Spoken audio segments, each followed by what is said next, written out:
తెలుసు. ఆ దుర్మార్గుడు ఎంత పనిచేశాడు. స్వార్థం ఎంత బలవత్తరమైందో, మానవుల్లో మంచితనం ఎలా మరుగున పడిపోయిందో చూశావుగా. ఇప్పుడు నా రూపం కోసం వాడితో ఘర్షణ పడితే మన ప్రయత్నాలన్నీ భంగమవుతాయి. కష్టాలను ఓరిమితో భరించినప్పుడు మనపై పగబోని వీటిని జయించగలుగుతాం. పద, మా తండ్రి గారి వద్దకు వెళదాం. పద.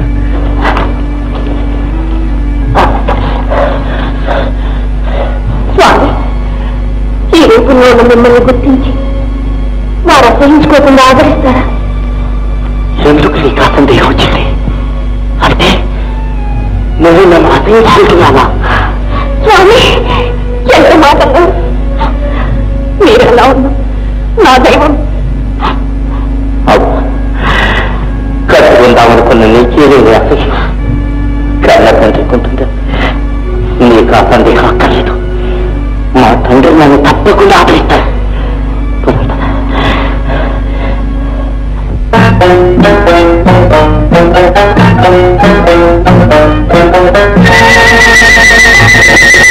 ఎల్లి నాతో సరసమాడేను, అబ్బ మళ్ళీ మళ్ళీ నన్ను చూసేను.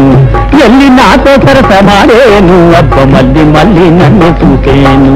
కళ్ళు పూలు పెట్టి గళ్ళ తోక గట్టి, కళ్ళు పూలు పెట్టి గళ్ళ తోక గట్టి చల్లంగా నా సాయకొచ్చేను.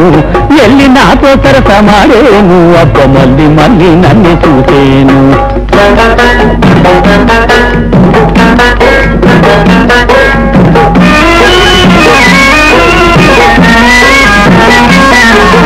ఇతను పెద్దోడినని ఎగతాళి చేసేది, ఎట్టి మొగమోడినని ఏమేమో చూసేది. ఇయ్యాల గనక నా సొగుసు చూసిందంటే నా సావిరంగా, ఇయ్యాల గనక నా సొగుసు చూసిందంటే విరగబడినది నా చెయ్యగలిపేతాది. ఎల్లి నాతో సరసమాడేను, అబ్బ మళ్ళీ మళ్ళీ నన్ను చూసేను, అబ్బ మళ్ళీ మళ్ళీ నన్ను చూసేను.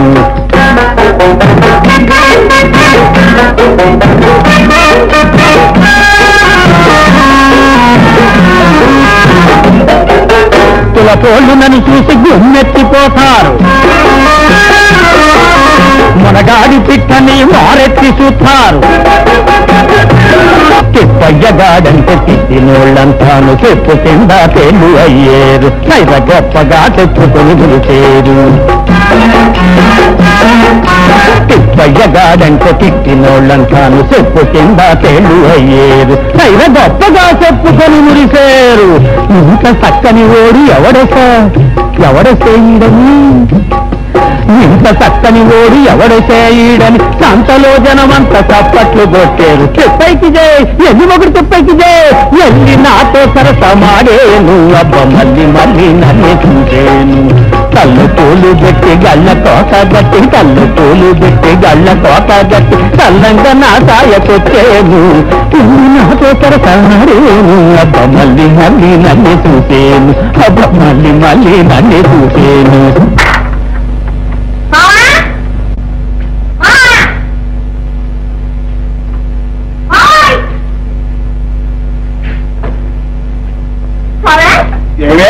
మా మావాడి యాదొచ్చిందో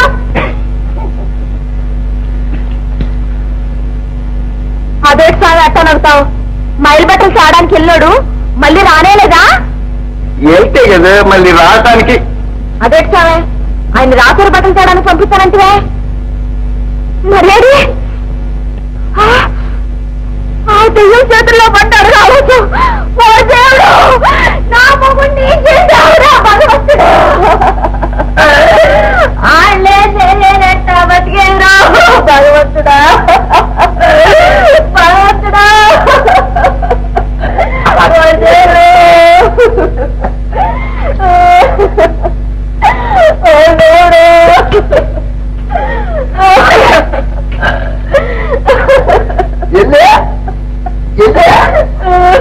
ఎందుకెంత ఏడుస్తా? నేనే నీ మగుండే చెప్పండి. ఇంకోసారి నా పూట కూర్చోమంటే చీపడుచుకుని సినిమా ఇస్తాను. ఇంతకు తెగిస్తావా? ఇంట్లో కడుపులో ఉండిచ్చిన దానికి ఇంట అయిందంటావా? ఇంటే ఈవిడ అయిందే ఇంటికాడ కలం చేత రామ్మంటుంటే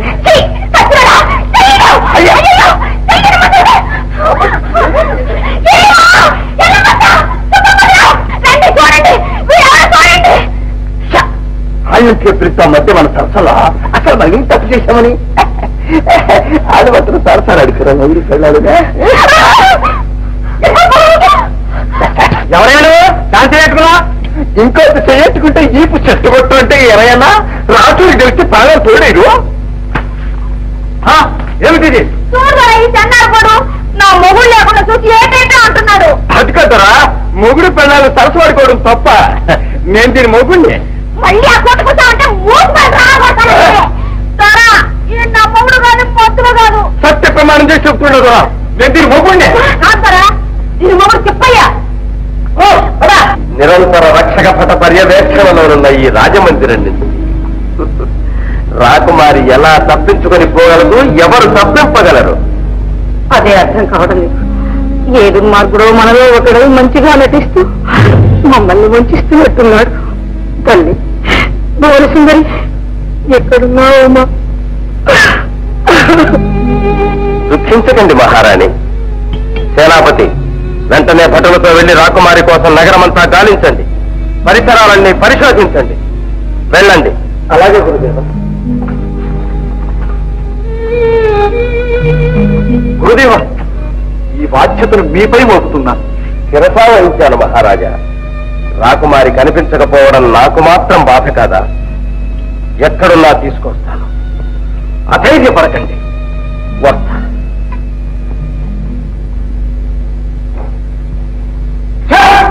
ఒకరు అయ్యో దండాలు గురువు గారు. అదేంటి సోమ అట్టా చూస్తారు? నేనుండి చెప్పండి. మీరు ఎక్కడ దొరికారు? ఇప్పుడు ఇంటికి దొరక ఇల్లుతో సరసాలు సాగించబోతే ఇక్కడ బంధించి తెచ్చాం. నా పిల్లంతా సరసాలు అడుకుంటే వీళ్ళకేంది అంట వీళ్ళకి బుద్ధి చెప్పి నన్ను వదిలిపెట్టించాడు స్వామి. ఇతను నేను విచారిస్తాను, మీరు వెళ్ళండి.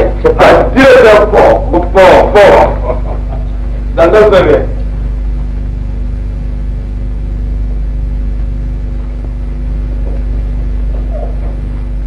చంద్రసేన, చంద్రసేన నిన్నే.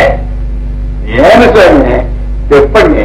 ఇక సాధించునే నటన ఎక్కడ దాకా పూర్వసుందరని ఉరికొచ్చే రాసారు కూతురితో నాకేంటి పని?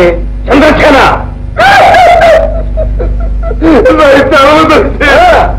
తుదిసారిగా చెప్తున్నాను, రాకుమారి ఎక్కడుందో ఇప్పటికైనా చెప్పు, నిన్ను ప్రాణాలతో విడిచిపెడతాను. లేదా మహారాజుకు చెప్పి నీకు మరణ శిక్ష విధింపజేస్తాను. జాగ్రత్త.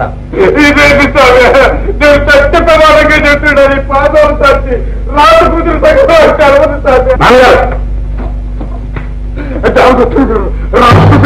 తెలవచ్చారు.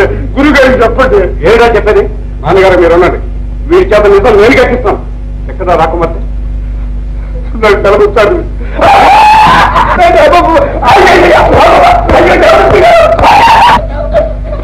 దేవదత్త,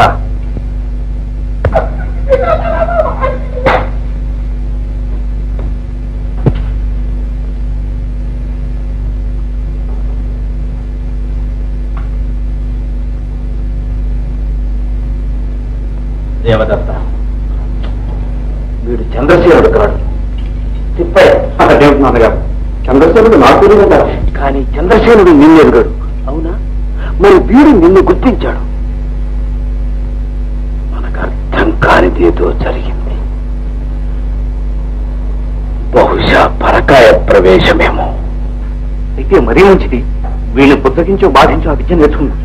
ఏం చేస్తే మాత్రం ఇష్టం లేనిదే వాడు నేర్పుతాడా? గురుపదేశం లేని మంత్ర విద్య ఫలిస్తుందా? వాడిని మహారాజు ముందు పెట్టి మరణ శిక్ష వేయించండి. అలాంటి పొరపాటు కలలో కూడా చేయకూడదు. నీవు బ్రతుకున్నావని వీడు చెప్పాడంటే మహారాజు అనుమానం బలపడుతుంది, మన పన్నాగమే పాడవుతుంది, అది మన ప్రాణాలకే ముప్పు అవుతుంది. అయితే వీళ్ళు ఇక్కడే అంతం చేద్దామా? కాదు, విచిత్రపుర యువరాజులు చేద్దాం. విచిత్రపుర యువరాజుగా? అవును. దానివల్ల మనం ఆశించింది సాధించుకోగలుగుతాం. ముళ్ళును ముళ్ళుతోనే పెకలించాలి. పల్లకీలో వీణ్ణి విచిత్రపురానికి చేర్చి చంద్రసేనుడని మహారాజుచే నమ్మిద్దాం. తిప్పని రూపంలో ఉన్న చంద్రసేనుడు రాకుమారితో ఎలాగో అక్కడికి వస్తాడు. అప్పుడు మనం ఏదో విధంగా ఆమెను తెచ్చుకోవచ్చు. అంతే. బాగున్నది మీ పథకం.